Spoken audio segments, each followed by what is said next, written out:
like this. Actually, last semester at USC, it went really well, but everything was in person. It was that interactive. We actually had people giving us questions ahead of time and then starts asking us questions on different technology things. So this is how we kind of want to do it this time. We actually have Zoom, which I think works out really great. So if you want to have questions for Stephen during the session, just post it. You can use the Zoom chat and enable that. And then periodically during the session, what we'll do is just see if we can answer a few of the questions. And we also will probably post questions too that we don't know, links to certain things too. I know a lot of times when I was teaching certain technology things, I always want to give someone a really good example of it because technology sometimes there's some acute things there that need to be done. So we're thinking about a better way of doing that, but we'll probably just like post it. All these videos will be on YouTube. And you'll get all that information through our website. But further ado, Stephen, thanks for doing everything and coordinating everything for this. Stephen's leading our advanced technology team at Fokcus for a few years. He's a great technologist, definitely has like a special gift in those certain variety of technologies, but he also is a really great teacher. He's been teaching our interns, and we've done a lot of things kind of internally, these tech schools, for years. This is kind of like our external version of it, but he's been amazing at teaching all of us new things and new concepts, kind of like these one-on-one classes. He went to school at Linfield College in Oregon, and he also went to USC, where I went to school at, for engineering. He was a guy's master's in computer science. So without further ado, Stephen, I'll hand it over to you. All right, thanks, Curling. Give me a second here. I'll share my screen.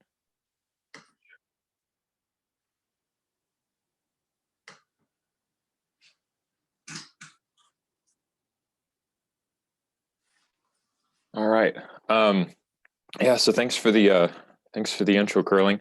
Like Curling mentioned, you guys are welcome to post comments or post questions in the chat here on Zoom, or on YouTube. I think there's a link for that too.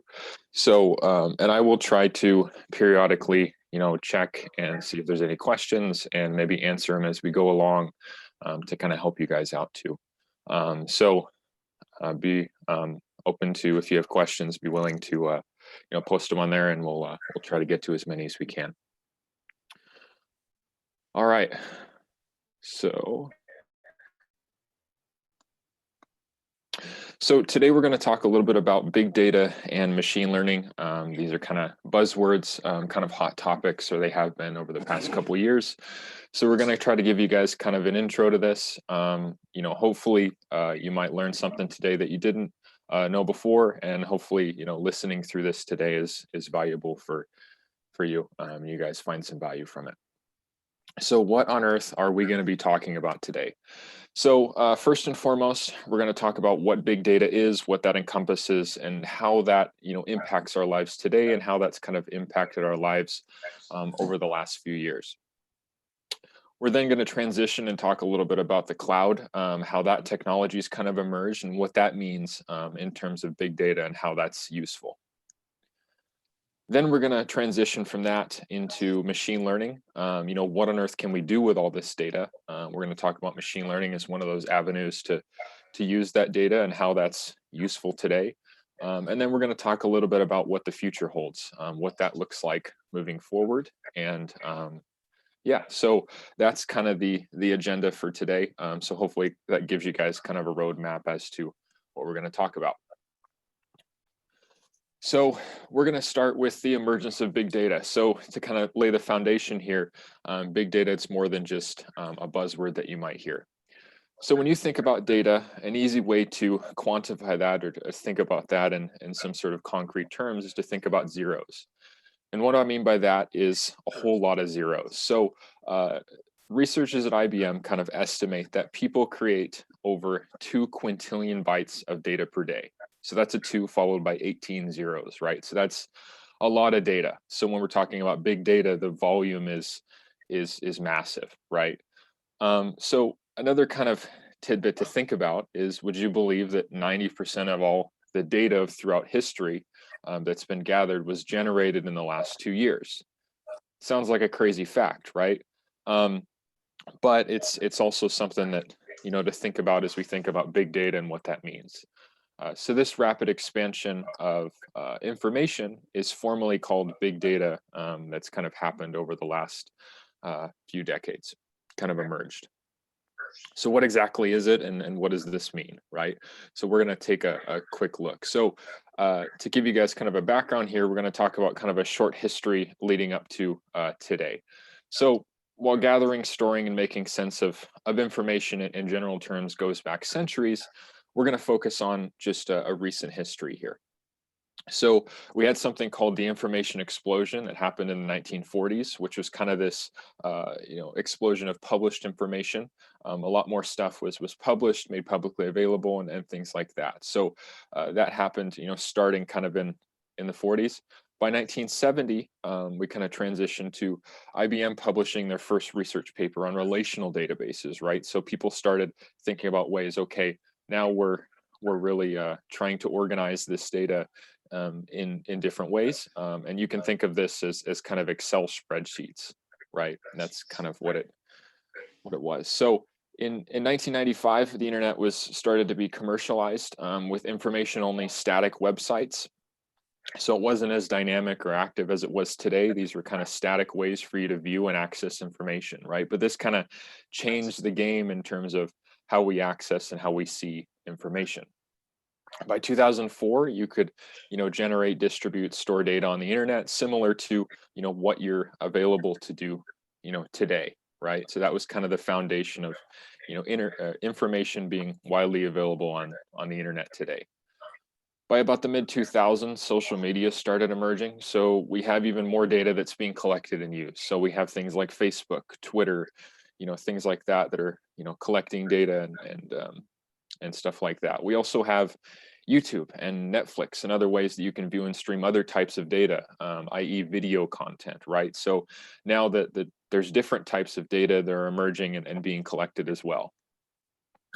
And then by about the mid 2010s, we have the rise of Internet of Things, which kind of led us to, today having a more internet connected world, right? There's a lot of devices that we use every day that connect to the internet, from our phones, automobiles, a lot of appliances in our kitchen, things like that, gaming consoles, our smartwatches, all that stuff.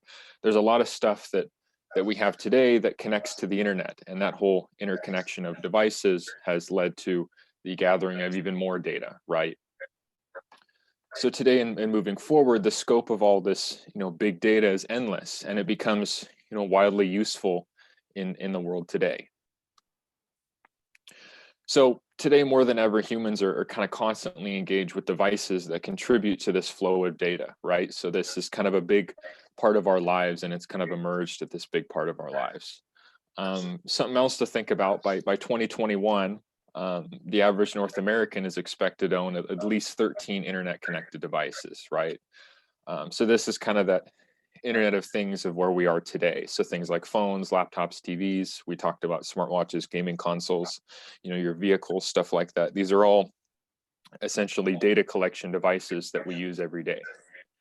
So to give you guys kind of a concrete example here, let's look at an example. So we'll talk about smartwatches. So wearable devices such as smartwatches can collect all kinds of data, and this data, becomes widely useful for not only you, but for the companies that collect it and all that stuff too. So what kind of things can smartwatches collect? Well, they have heart rate, fitness activity data, sleep quality, other things like blood glucose levels, and even fertility cycles. Just there's a lot of stuff that you can collect just with a smartwatch, Fitbit, or some sort of wearable device, right? So we have all this data being collected, but how is this even useful, right? So what on earth does this do? Well, just to give you guys kind of some examples to think about. So there's a lot of ways that this data can be widely useful and applicable, but this data in terms of this smartwatch could be used for things like helping a healthcare provider provide more personalized care, right? So they have more data on your actual habits of, are you, healthy? Are you taking a lot of steps per day? Or, what's your heart rate and stuff like that, right? So it's a way for you to actually monitor and have a more, a bigger picture for a, healthcare provider, right? Another example of this would be you could use this data for a health insurance company to personalize your rates, based on a bigger picture of your overall health and fitness, right? So these are, examples of ways we could actually use this data and all this data that's being collected. So I'm going to break down big data a little bit more for you guys, go a little bit deeper. We're going to talk about something called the 3 V's of big data. Just to give you guys kind of a bigger picture as to what that is and what that means. So we've talked about volume. So specifically, we talked about over 2 quintillion bytes. So today, the estimate is about 2.5 quintillion bytes of data that are produced daily by people. So to kind of put this in perspective as to how big that is, if you imagine each byte of data as a penny, 2.5 quintillion, which is that, that 2 followed by 18 zeros, or 2.5 followed by 17 zeros. If you laid that many pennies flat out, it would cover the earth 5 times over, right? So that's a huge amount of data. So that should give you kind of an example of the volume of data that's actually created. So some other kind of examples. So daily, there's estimated to be over 1 billion Google searches done, about 294 billion emails sent back and forth between people every day. Every minute, the estimate is, right under 66,000 Instagram photos are posted, almost 450,000 tweets, and, around 500 hours of YouTube videos are uploaded onto that platform, right? About every minute. So there's a lot of data going around, and a lot of this, is happening at a very fast pace. So the second V we're going to talk about is velocity. So the universe of big data is also expanding. A rate at which data is growing is kind of exceeding our ability to decipher it, which is kind of an interesting phenomenon. So there was a study done by IDC that estimates the amount of data in the world is doubling about every 2 years. And that's just because the rise of all these internet connected devices that's happened, and the amount of data that's actually being collected through those devices. Now, the other thing to think about is among that, only about 3% of the world's data is organized and tagged, right? It's structured in some way that can be organized. And actually, you know what it is, and it's tagged to a point where it's recognizable. And only about a 0.5% of that is actually ready to be analyzed and useful. So we have all this data, and we're actually gathering it faster than we can, decipher it or get it ready to be analyzed, which is kind of, a fascinating phenomenon, right? Another thing to think about is variety. So we also think about big data. There's a lot of different types of data that are being generated. A few decades ago, most data would be kind of this plain text. Think of like, data that might be in an Excel spreadsheet, right? Neatly structured. You have things like relational databases. And now it's kind of expanded into other things like audio, video, images, geospatial data, like your GPS data, et cetera, right? So there's a lot of different types of data. And each type kind of has this uniqueness in how it's stored, how we can classify it, what makes that format unique, how it can be analyzed, and how it's really useful, right? So it's really kind of a neat phenomenon and something to think about in the world we live in, and how this big data is continuing to change our lives, and how all this data can be useful moving forward. So I'm going to do a quick check on questions here.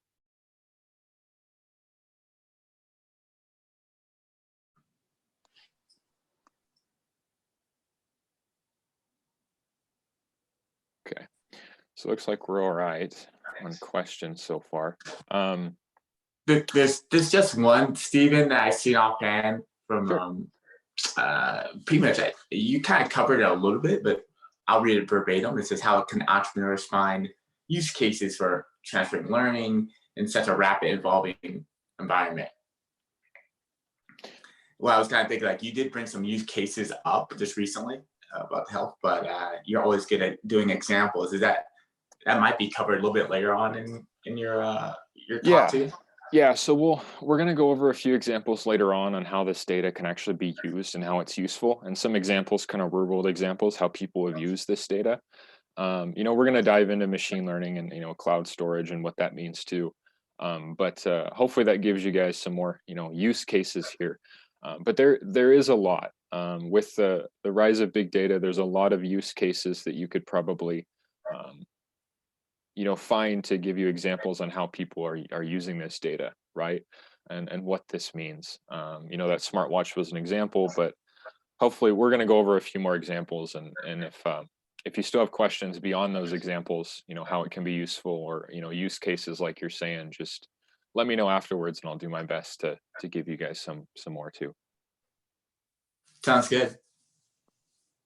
All right, so we're going to transition here into the cloud. So this is kind of another big buzzword, and so we kind of talked about big data here. So what does the cloud mean, and how is this useful in the grand scheme of big data? Because this kind of plays a key component. So what on earth is the cloud? Well, the cloud is everywhere. We rarely notice it, but it is there.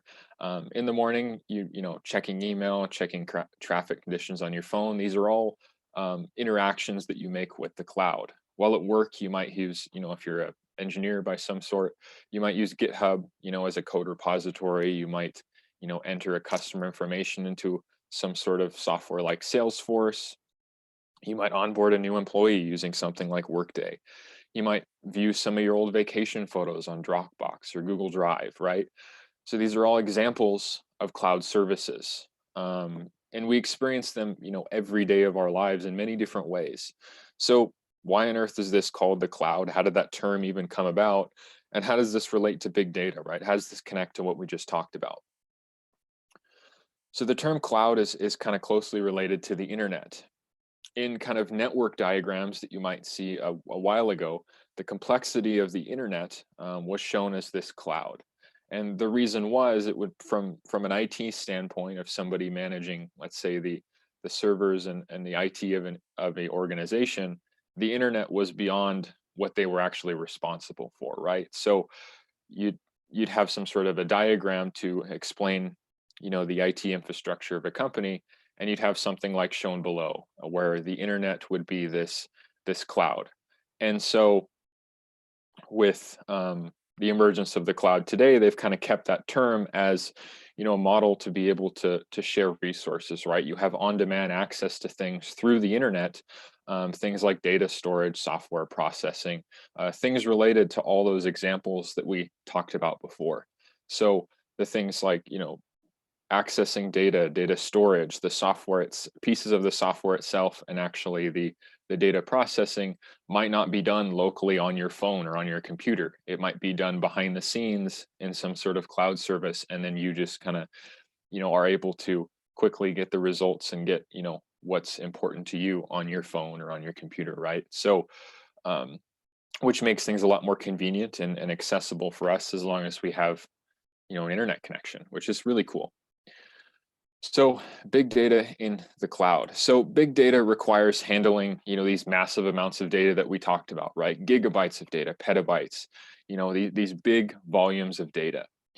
So the cloud kind of comes about as the scalable environment that makes it really easy for you to store data and deploy data intensive applications, right? To be able to make an application or use an application that uses this huge amount of data, but not have to have all that stored locally, right, on your computer or on your phone.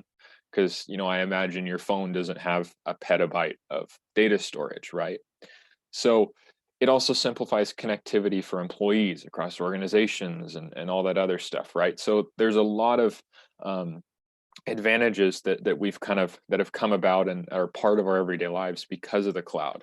And encourages things like innovative culture, because now you're spending more time creating and dealing with this data, on a creative kind of measure, versus actually managing servers and databases and thinking about, all that sort of data management things that used to be, kind of at the forefront, right? And you can kind of offload that into a cloud service nowadays, which is kind of a unique phenomenon, right? So we have talked about big data. We've talked about the cloud. We've talked about, how those kind of connect with each other. So, okay, so we have big data, and we, use the cloud as some sort of service for us to handle that big data. But what on earth can we do with this, right? Curling, is there any more questions? Just figured I'd do a quick check here. You know what, that was the last one was one that you kind of covered. Okay. All right. Just figured I'd stop and do a quick check. No, that's good. That's good. All right. So what on earth can we do with all this data? Well, one thing that's kind of come about over the last few decades is machine learning, right? With the avenue of, all this data being collected, machine learning is kind of this useful tool to be able to use that data. So at its core, for those of you that may not be as familiar with machine learning more than just a buzzword, at its core, machine learning is kind of a method for prediction. So this diagram right here represents kind of the what you might go through in some sort of activity in your life that machine learning might take part of now. So you might get an input from your environment, make some sort of prediction, make some judgment on that, on whatever that prediction is, and then make an action, right? These are kind of this decision kind of flow that happens in our everyday lives. And so if you can break some sort of decision down to having a prediction or that prediction component, machine learning becomes useful, right? And then that input can be, data from your environment, and that machine learning model can be trained on that data as well. So machine learning is kind of this data-driven solution. In general, the more data we have, the better predictions we can make on things and the more valuable they become. So data kind of has this three main roles in machine learning. In kind of a general case, we can use it for training. In other words, learning, right? For you to learn how to, add and subtract when you were young, you had to basically gather data of how that worked, right? You had to go through examples of, adding up, 2 plus 2, 3 plus 4, things like that, and learning how that works. And kind of the same analogy can be used to, machine learning having, being able to use data to train it or to have it kind of learn, a situation. Data can also be used as input, right? Our current observation, after you learned how to, add and subtract, if somebody gives you a problem, 5 plus 8, that's kind of the current observation or the current kind of input that you're receiving to make some sort of, prediction and eventually a judgment on, right? We can also use it as feedback. So, if we say, that 5 plus 8 is 11, we have a feedback of, okay, well, it's, you were wrong. It's not 11, it's actually 13, right? So that feedback is also important to be able to make adjustments and actually get, were we right or wrong? So I'm going to jump into kind of a little puzzle here to kind of give you guys a little concrete example of machine learning's usefulness. So I want you to think about this puzzle and think about it kind of intuitively. So a bat and a ball cost $1.10, right? The bat costs $1 more than the ball. How much does the ball cost? So I'm going to stop this for about, 10, 15, 20 seconds and let you guys just think about that. And I want you guys to think about kind of the answer that quickly kind of comes to mind when you think about this.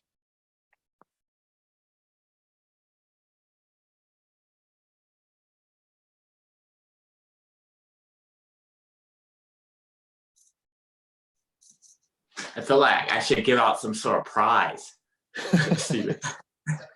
We're always giving out books and stuff like that. Alfred, that sounds good.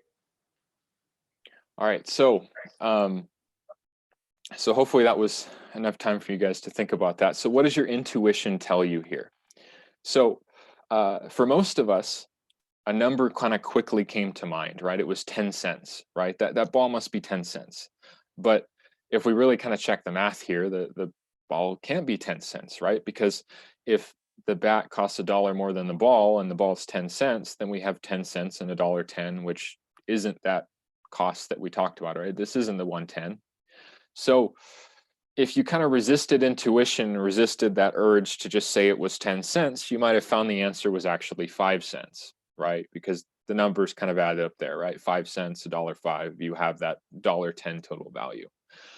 So this is kind of an example of intuition here. So I'm going to give you guys another question, and I want you to pay attention to intuition again, and then we'll kind of talk about what this means. So if it takes 5 machines 5 minutes to make 5 widgets, how long is it going to take 100 machines to make 100 widgets? Is it going to take 100 minutes, or is it going to take 5 minutes? What do you guys think?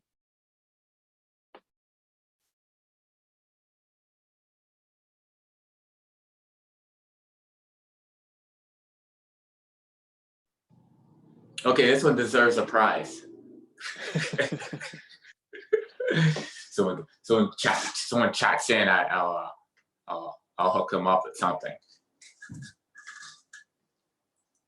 All right, so I know I kind of gave you kind of an A or B, right? 100 to 5 minutes here. So I'm gonna skip ahead, and you guys can kind of think about this a little bit. So what on earth does your intuition tell you here, right? So what does your intuition try to tell you is the answer? Now the answer, of course, is still the 5 minutes. But your intuition might have said, hey, it's 100 minutes, right? If it's 5 and 5 and 5, it's 100, 100, 100, right? So your intuition kind of tricks you here. And kind of both examples, these were made to be examples that, you know, of human bias. So these are kind of classic examples of human bias, where our brains kind of look for the easiest route to get from A to B, right? They try to avoid as much strain and effort and actually having to think through a problem, you know, analytically, right? They want to just get to the answer, move forward.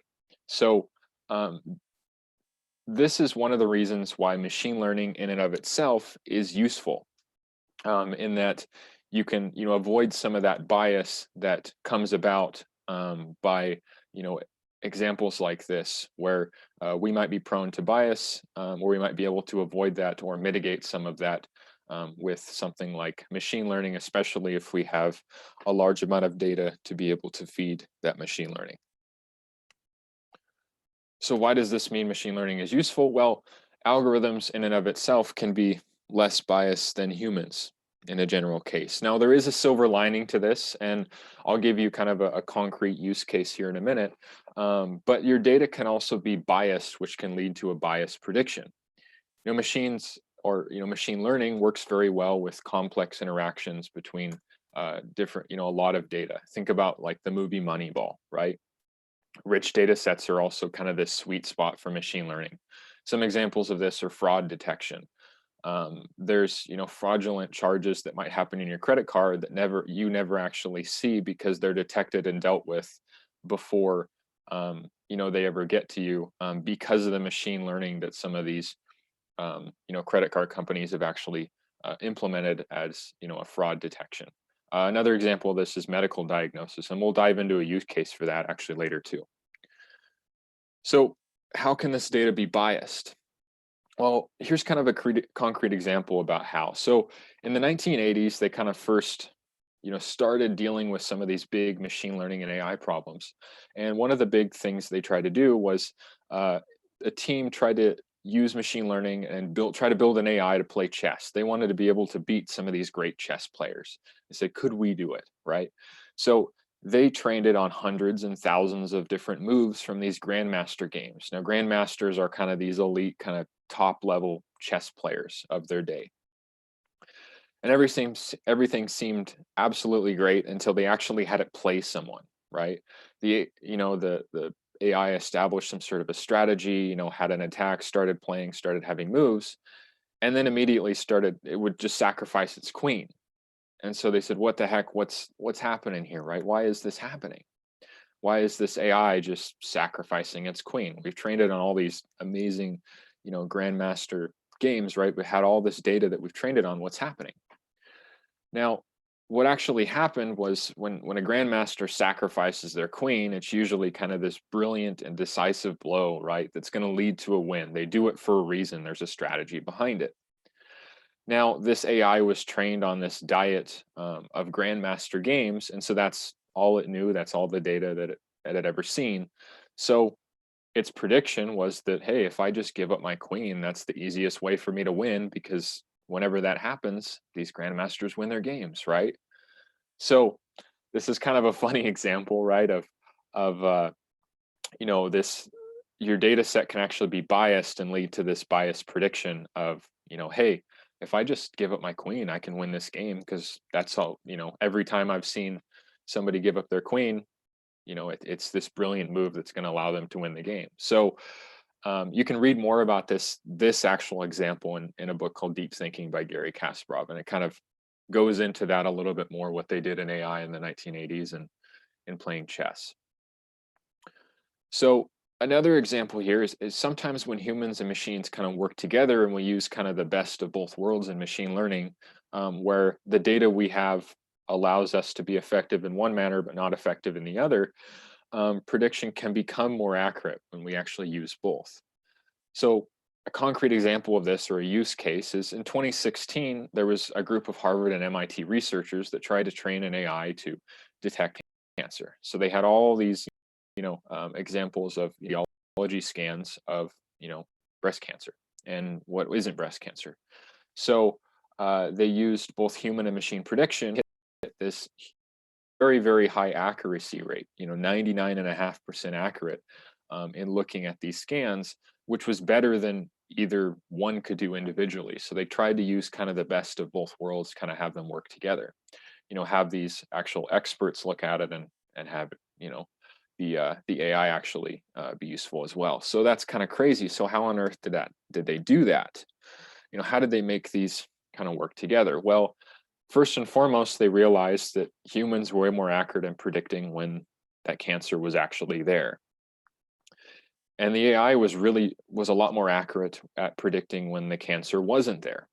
So they had the AI kind of look at it first, filter out the majority of the examples where there wasn't cancer, and then they passed everything else on to an expert and had them, make predictions and ultimately decisions on whether they thought, cancer existed or not, based on these scans. So what can we kind of learn from this? Well, for one, AI can work well when you have routine and rich data sets, right? They had a lot of scans to deal with, but also at the same time, when you can't really make a prediction with confidence, or it isn't really that accurate, we can also kind of use the best of both worlds and kind of cover those gaps with the advantages of, an expert where, machine learning might fall short.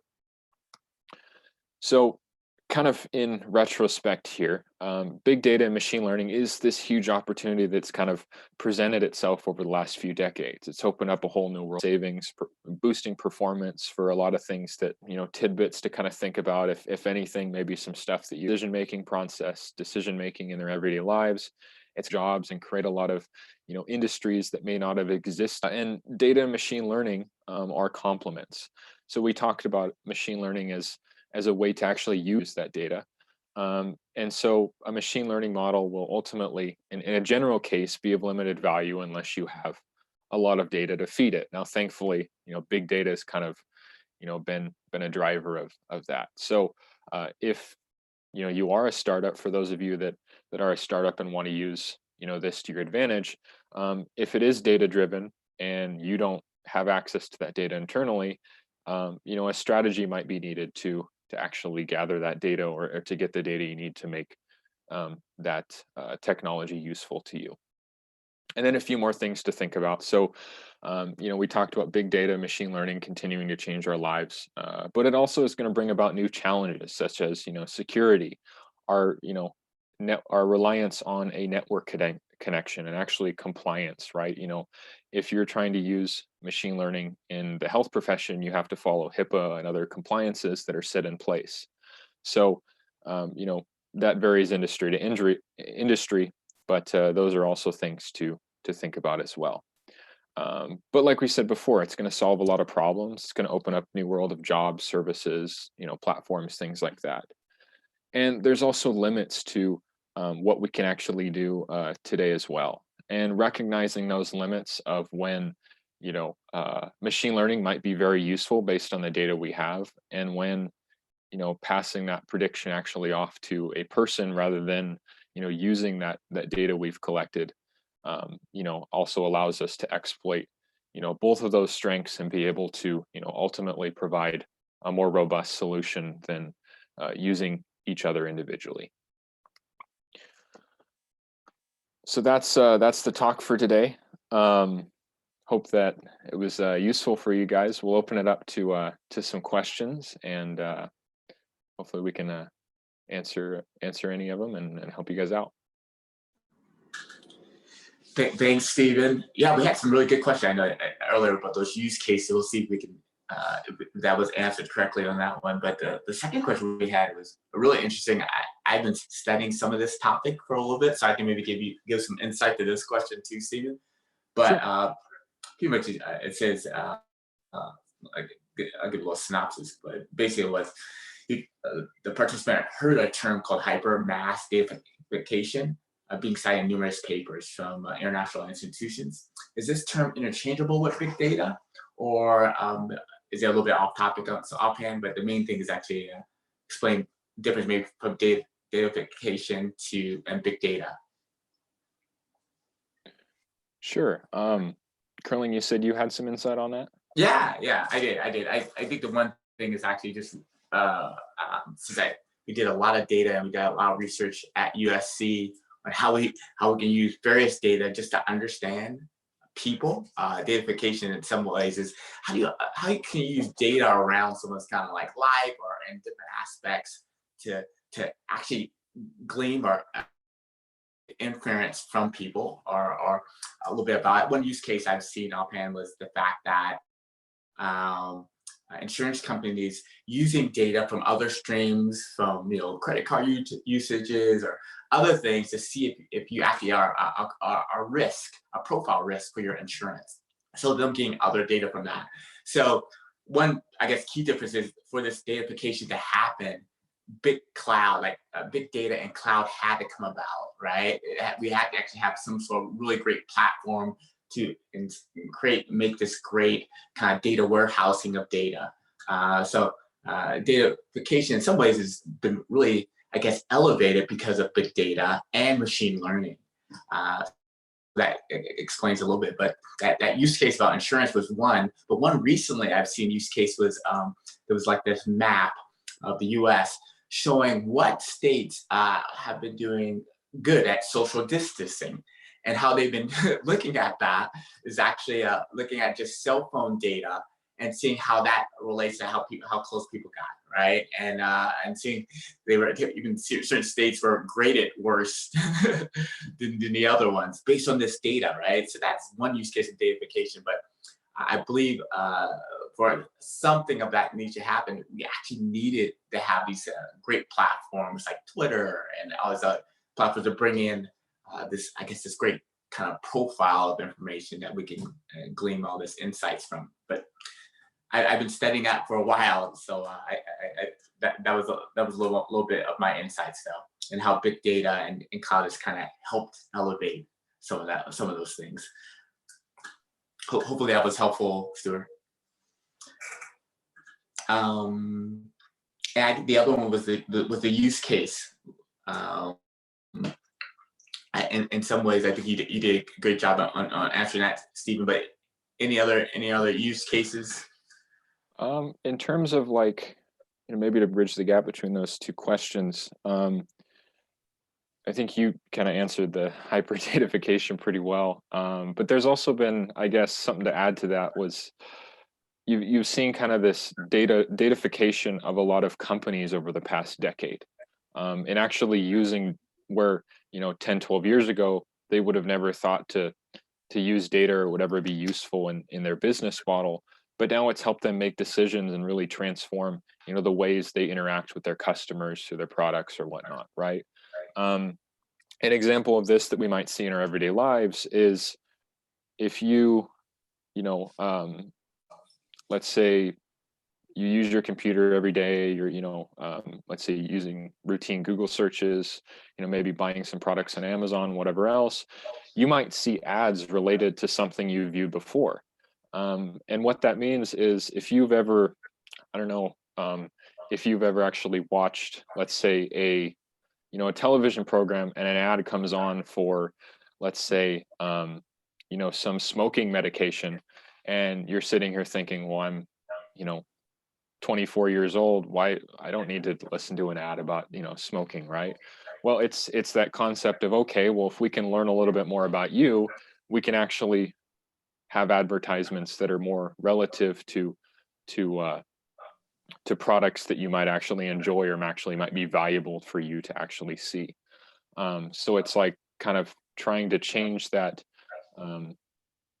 change that way that we actually view advertisements. And in that same way, you might see advertisements, on the internet related to, things you've recently searched, or, stuff like that. So, and that's just data that's being collected at, say, hey, he's, looked up a lot of info on, running shoes. We're going to show him an ad for, some sort of athletic apparel, right? Or something similar, right? So you might see something like that. And then like what Curling said, where, hey, if we can learn more about a person, we can actually get a big picture on, how much risk they actually entail to get a, let's say, a loan, or, have insurance, and actually be able to customize, rates based on that. So those might be other, examples of how data is useful too. I hope that helps.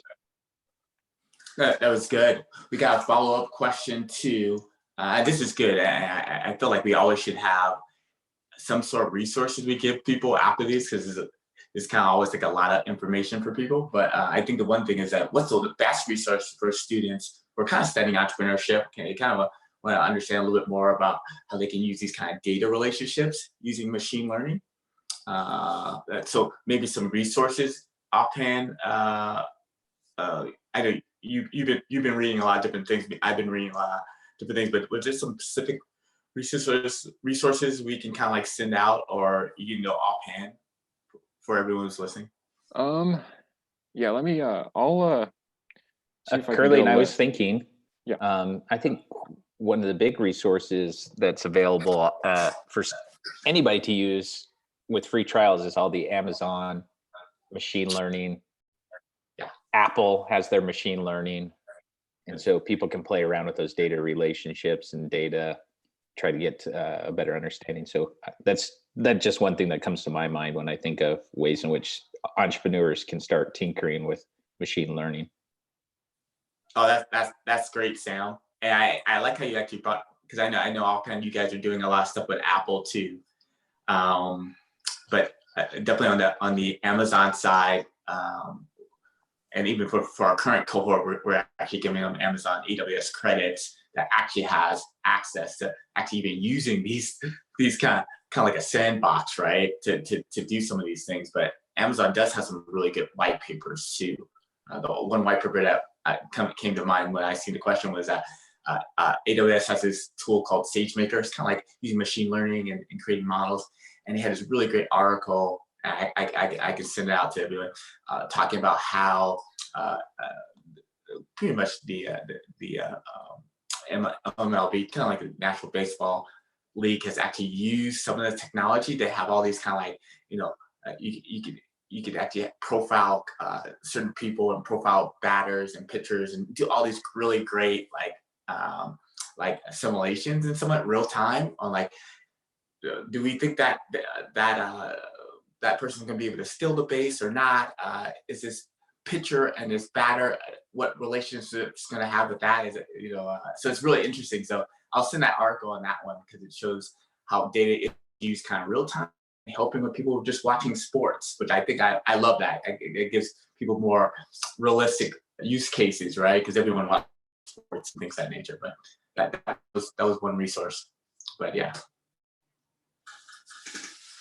Yeah, and one other thing to think about for those of you who are really interested and want to learn more, Sam mentioned some great ones. Curling, you mentioned some great ones. Google actually has a machine learning crash course that's pretty useful too, to help you kind of demystify, machine learning and learn a little bit more about how that can be useful as well. So there's hopefully, one of the things that Sam or Curling or I mentioned helps you guys out. That's a great one. Thanks for reminding me about the crash course. I think that's all we built. Everyone at Google had to take this internally crash course, and then they released it for everyone else. So our engineering team has been using it. We've been pointing people to the machine learning crash course too. Any more questions? And I was actually going to open up, Sam. I was going to have you.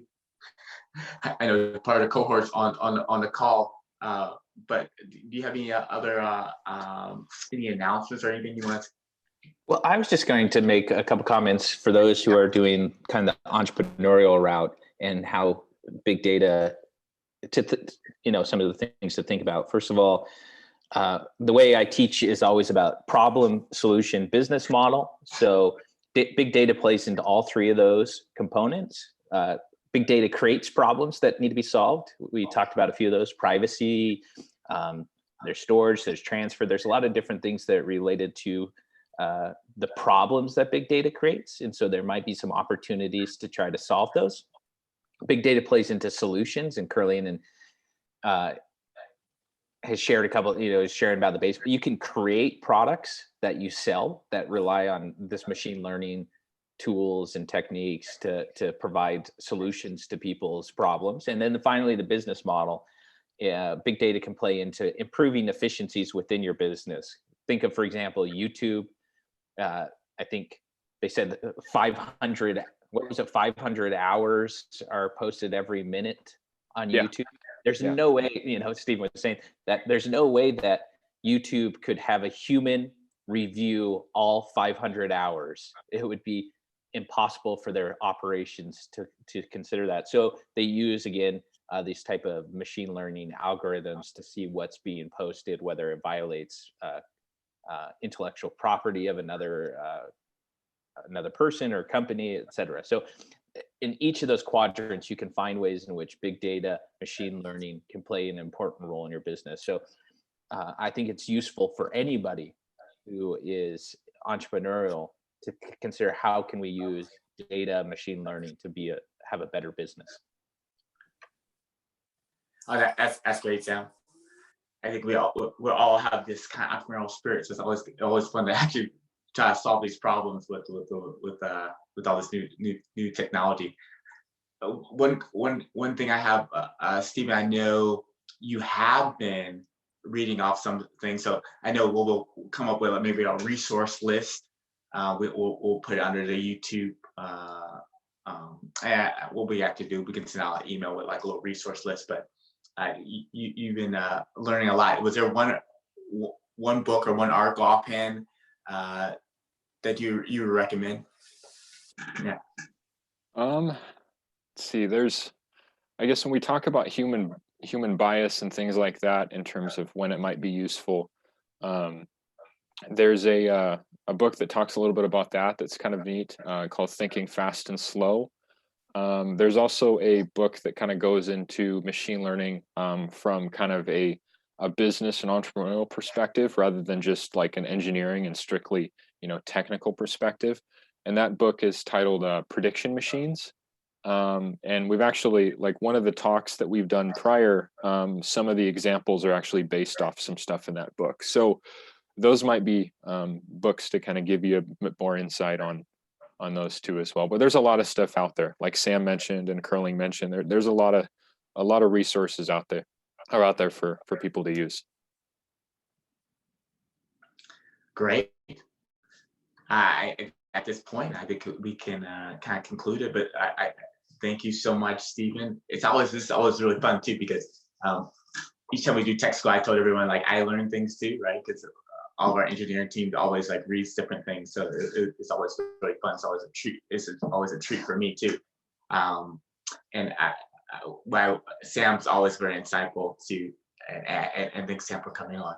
Always give me this other aspect of this entrepreneurship lens, which is good. Like I said, we're going to be posting each week. Well, at least what we'll do is make sure all the resources we'll have on YouTube first. But if you just go to our website, we have a little new section called Tech School. We'll actually be kind of posting up certain things, these certain resources. We'll point you to some of those things on the Fōkcus website. And lastly, I just wanted to thank maybe just a cohort. I'll do a little shout out to the cohort people that came on to. We'll next week we'll continue meeting, and once you kind of think about this kind of talk, and we can kind of like go over maybe specifics that can maybe help your group or your solution. But take care, everyone, and be safe, and we got to stay healthy. Bye.